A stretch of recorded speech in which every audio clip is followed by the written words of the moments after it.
Good afternoon. Welcome to the latest recorded booster lesson. So this week and next week, we switch our attention now to paper 2A, Power and the People. And so we're going to look today at the protests and rebellions in the Middle Ages and in the early modern period. And we'll also have a look at some potential exam questions as well, and you'll have an opportunity to go away, have a think about those questions, and maybe either put a plan together, or maybe even have a go at answering one of those questions as part of your exam preparation. So let's just start with the basics. As we know, when we're looking at protests and rebellions across this broad spectrum of history from the 13th century right the way through into the 20th century, we need to think about the factors underpinning those rebellions. And of course, our factors are war, religion, chance, government, communication, economy, ideas, and role of the individual. As we've seen in our study of Power of the People, some of these factors are shown to be important right across this 800 years. So factors such as government and economy.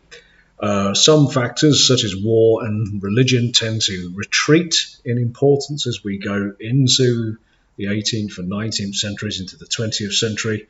And we also see some factors such as ideas and communication becoming more and more important.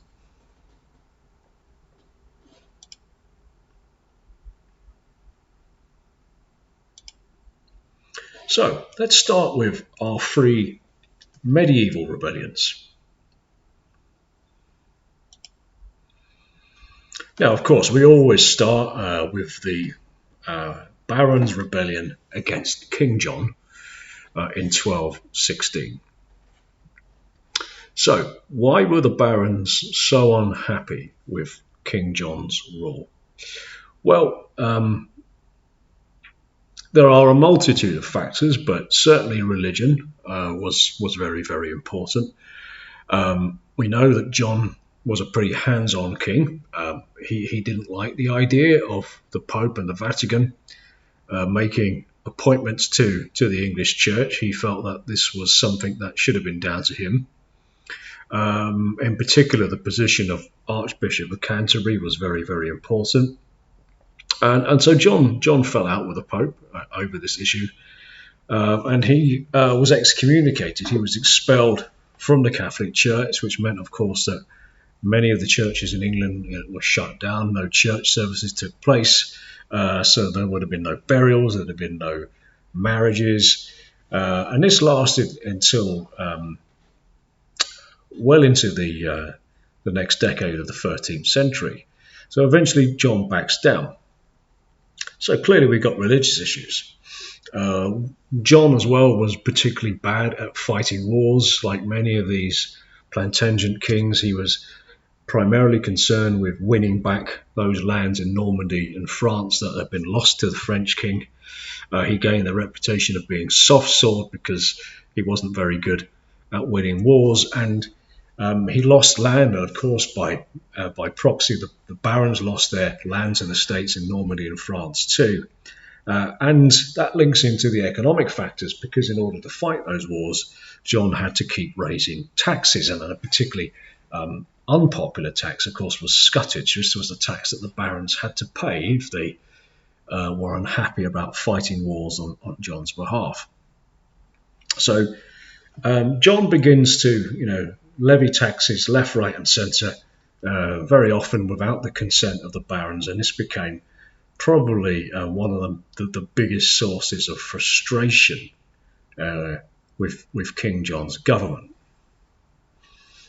So again, there are lots of factors involved in this. We can clearly see government is also a factor, because John didn't involve the barons in decision making. He was regarded to be a tyrant or an evil king, so there were question marks over his government, question marks over his record in war, his economic policies, his religious policies. So there's a whole range of factors we can identify in the Barons' Rebellion of 1216. So events culminate in 1214, 1215. The barons raise an army, and the king meets the barons at Runnymede, where, as you can see in this artist reconstruction, he's forced to sign the Magna Carta, which is effectively a contract, or Great Charter, as it translates in English. But it was effectively a contract whereby certain constraints on the king were imposed by the barons, and the king had to go along with that. But John had no intention of doing that. He signed Magna Carta as a kind of a delaying tactic whilst he was able to raise an army. So in 1216, a major civil war broke out between John and his barons, which ultimately resulted in John's death through well, official history says he drank too much beer and got stomach poisoning. It has been speculated that he might have been poisoned as well. But it results effectively in the end, the barons placing his child, Henry, who became Henry III, on the throne, and from that point on, the barons rule by virtue of Magna Carta. The Magna Carta is, many historians, of course, regard this as a very, very significant document, which of course it is. It is one of the sources of the British Constitution to this day. There were 63 clauses in all, but what we can pick out here are perhaps the most important clauses of the time, so that the church would remain free and outside the king's interference. Taxes such as scutage can only be raised or levied with the consent of the barons. So this was the idea of taxation with representation.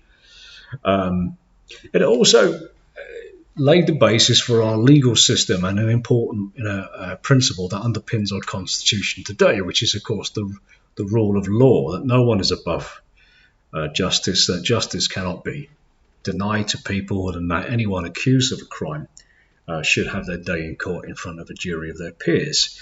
Now, Clause 61 was also very important because it established the idea of collaboration, that the king couldn't simply govern on his own. He had to do so along with a council of 25 barons. So what we see in that clause is a very, very early idea of Parliament. So for that reason, Magna Carta is very, very significant.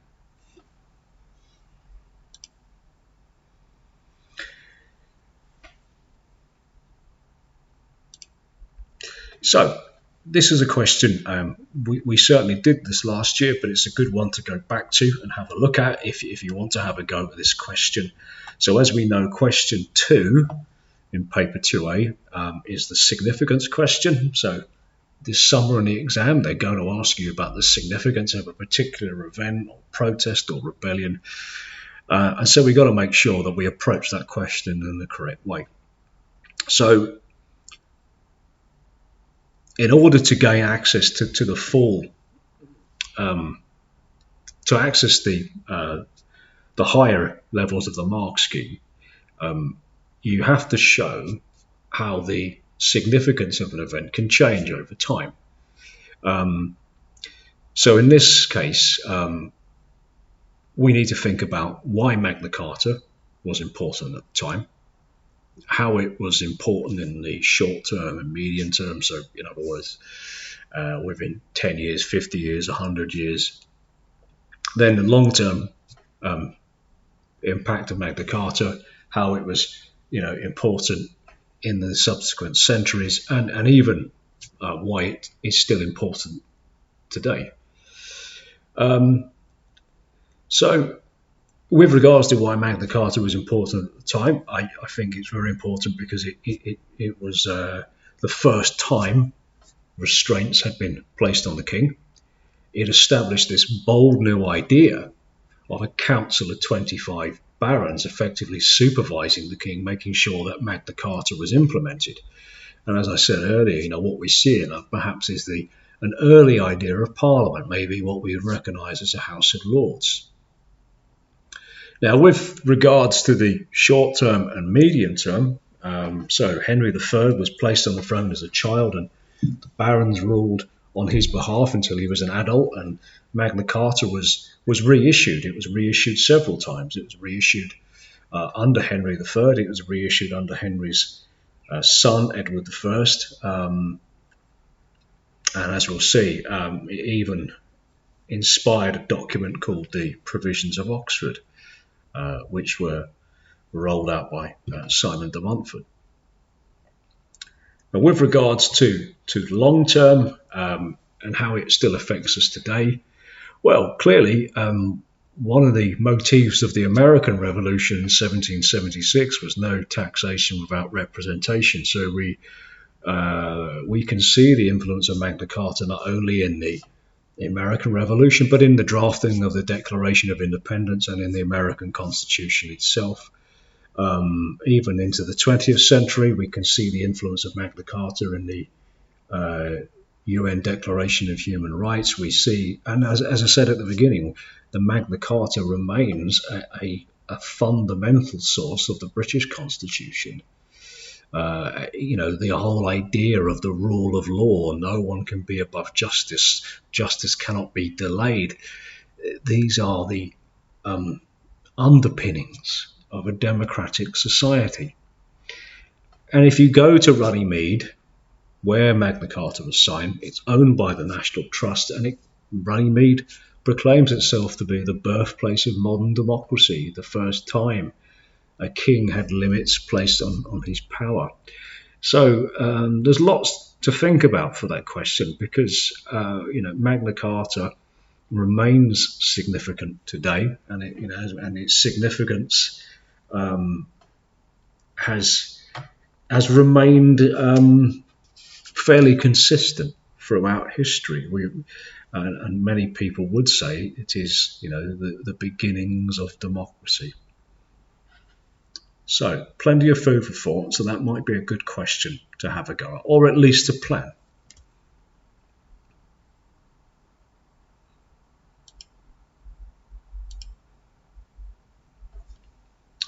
Okay, so we get to towards the midpoint and the end point of the 13th century, and then we see another revolt from the barons. This one was led by a very powerful baron called Simon de Montfort, and of course the rebellion was against John's son, Henry III, who somehow went on to make all the same mistakes that his father had made, particularly not abiding by the terms of the Magna Carta. So with regards to causes and identifying the factors, they're very, very similar to the causes of the first Barons' Revolt. It revolved around a lack of money and Henry imposing unfair taxes. Henry also had a lot of French and foreign advisors in the country, and so he stopped consulting the barons for advice, and he had a kind of inner clique around his court of foreign mercenaries and advisors, which really upset the barons. Like his father, he was notoriously bad at winning wars, and in the process of trying to reclaim land in Normandy and France, lost even more. And there was also a religious dimension to it as well. He was co-opted into a plan by the Pope to raise an army to help the Pope claim Sicily, an island just off the Italian peninsula, which of course is part of Italy today. And to do that, of course, Henry would have to levy scutage. So there's a big similarity in the causes and why the barons got so upset.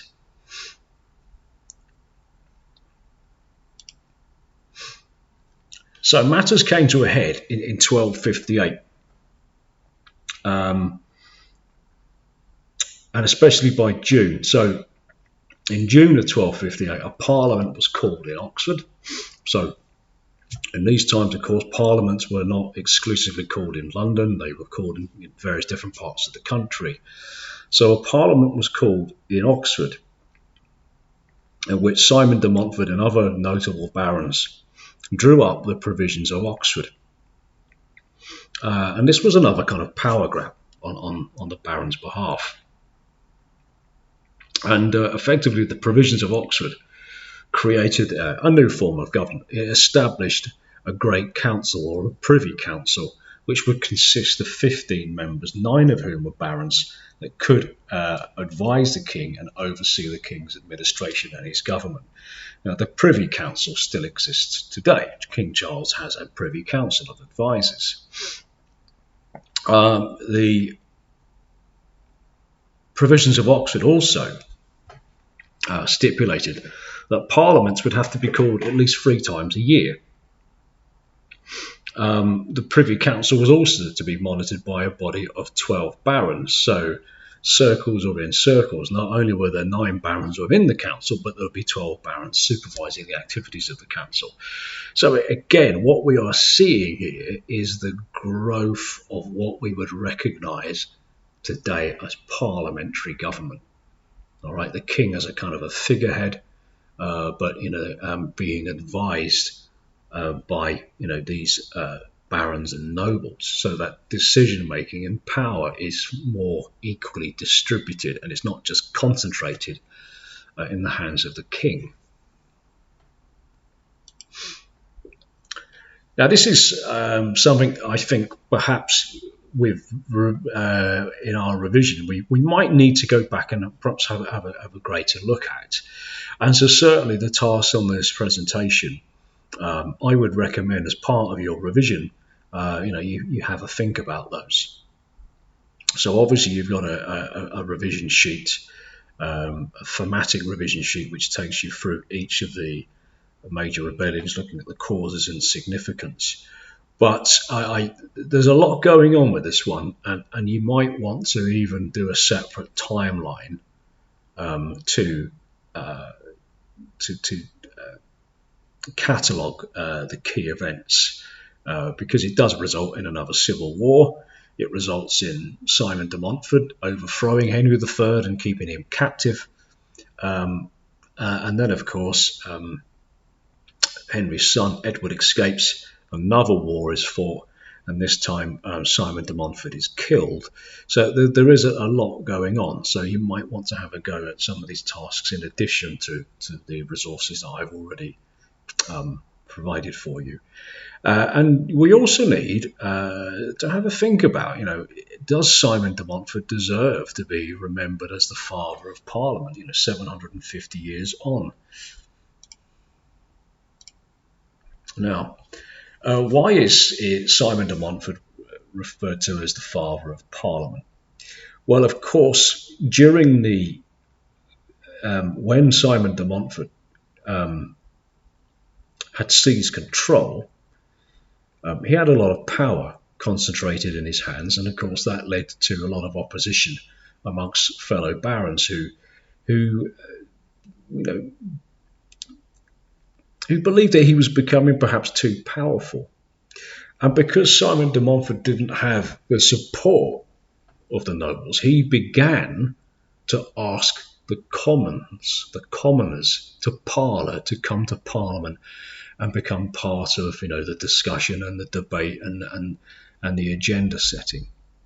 Now, by commoners, of course, we're talking about burgesses. These were minor landowners, people who owned property and land, but of course were not gentry and not nobility. They were way down sort of the chain of being and the hierarchy. They were certainly not peasants because they owned property. Some of them had administrative roles within the small towns and boroughs. He began to call the knights to parlour as well, and merchants, business people. So in the context of 13th century England, these people were regarded as commoners because they were not nobility. They didn't have estates or titles. But this is obviously the creation of what we would recognise as our House of Commons. So, on the one hand, Simon de Montfort, power crazy, is effectively the leader of an English republic because the king is under captivity. And he's only calling the Commons to parlor because he's trying to build up a greater support base. So there is some controversy as to whether he really deserves to be seen as the father of Parliament, but certainly he got the ball rolling in creating, effectively a second chamber of commoners, which we would recognise as the House of Commons. So you might want to have a go at another significance question to make sure, if you do that, then of course you are following that formula. You're explaining why Simon de Montfort had a big impact on British government and politics at the time, in the medium term, and of course into the long term. And that, particularly the long term, because what he did, what he set in motion, would result, centuries later, of course, in the development of a modern parliamentary democracy.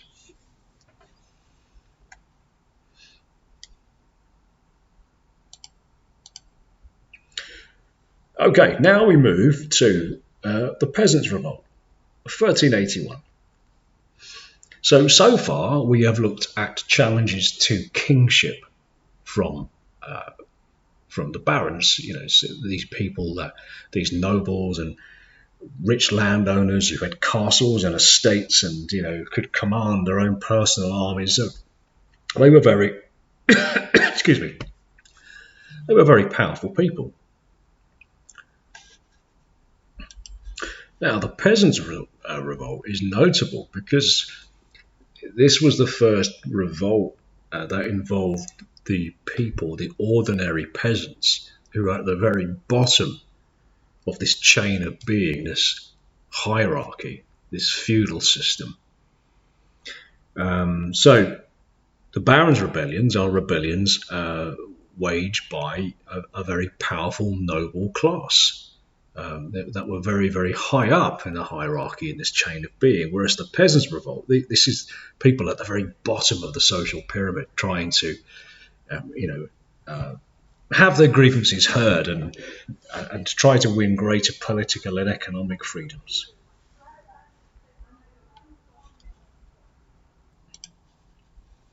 So, what about causes?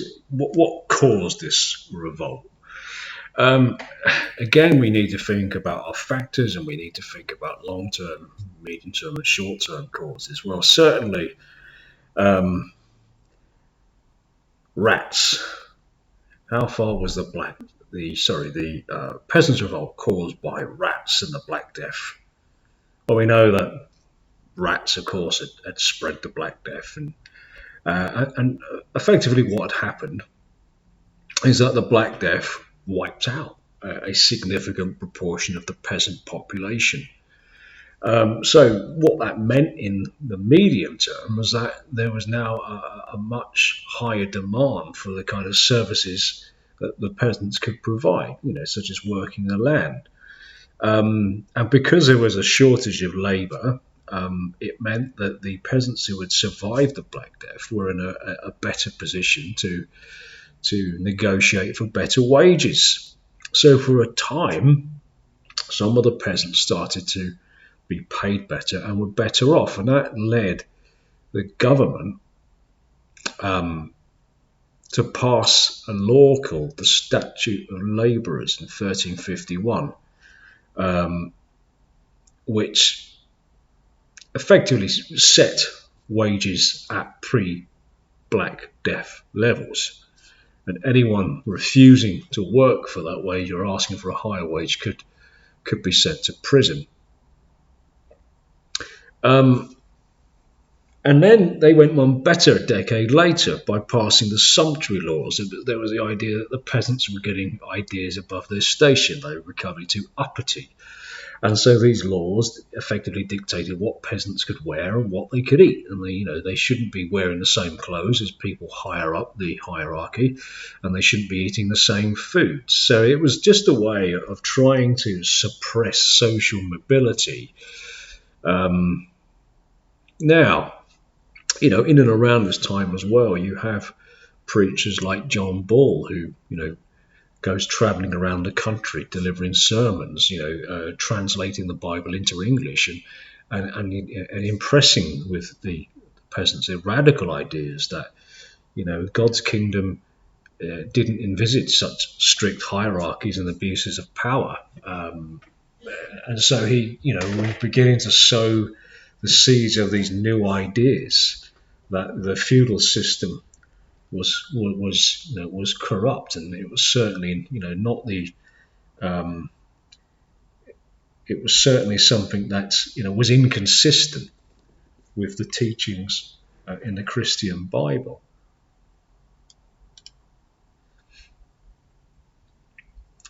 Now, of course, by the late 1370s, Richard II, who was just a boy, aged 10, he's placed on the throne. And so his uncle, a noble or a baron by the name of John of Gaunt, was running the country. And he was widely disliked by the English people. And during this time as well, England yet again finds itself periodically at war with France.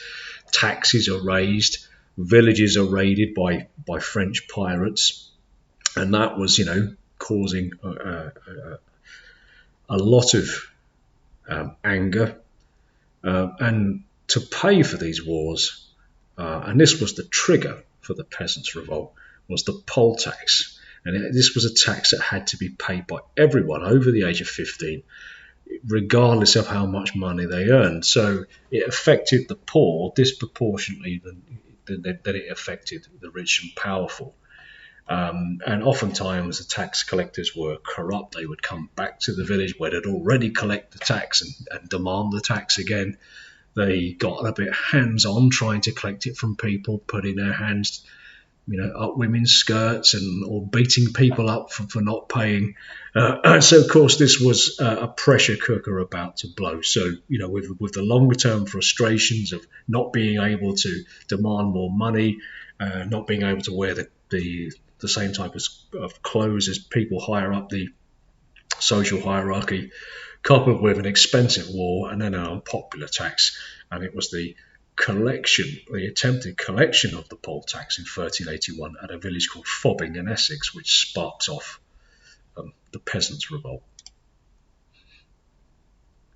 So, John Ball, Wat Tyler, if you recall, were the kind of figureheads for the revolt. The peasants from Hertfordshire and Essex banded together from village to village, marched on London, where they demanded an audience with the King, Richard II.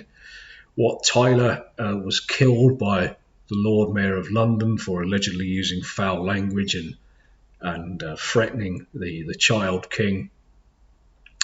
And Richard II, particularly in the second meeting, appears to give in to the demands of the peasants, such as an end to unpopular taxes, an end to the war with France, and of course, more crucially, abolishing the feudal system, releasing serfs and villeins from their service to the lords.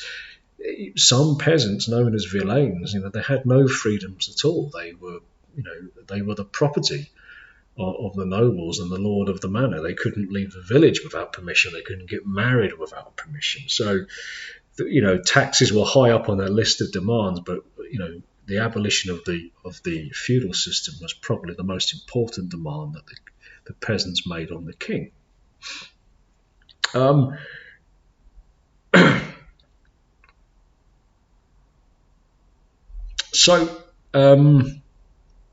Richard, of course, manages to convince the rebels to go home and almost immediately changes his mind, and the rebels are rounded up. John Ball is executed, and all the other ringleaders are eventually tracked down and hung. And it appears that the peasants' revolt was a complete failure.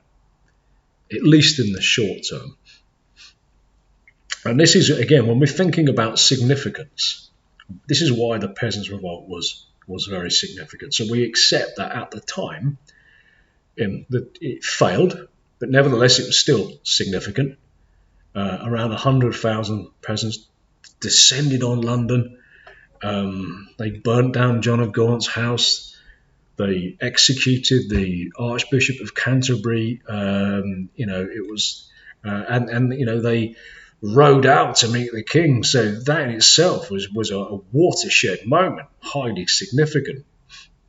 But we do accept that in the short term, the revolt was a total failure. The peasants failed. Not a single demand was met, and the leaders, of course, were executed.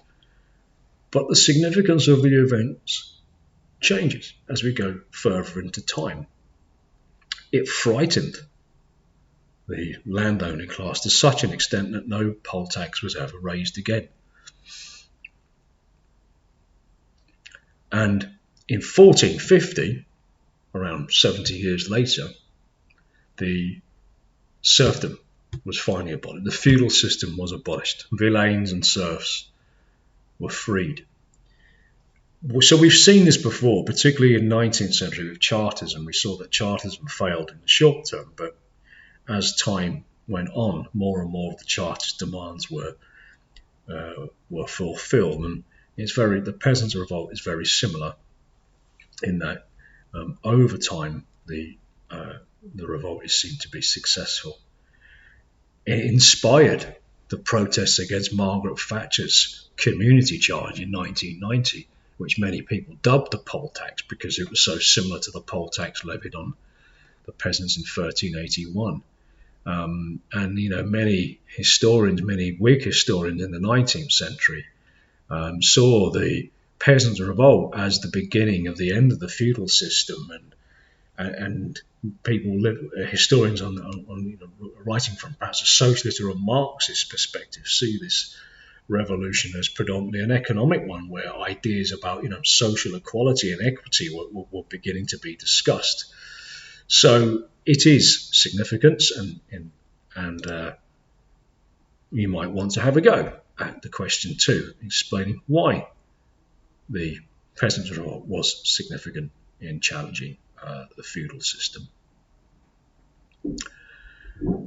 Okay, so this concludes the first part of the booster on medieval rebellions, and we'll get into early modern rebellions in the next video.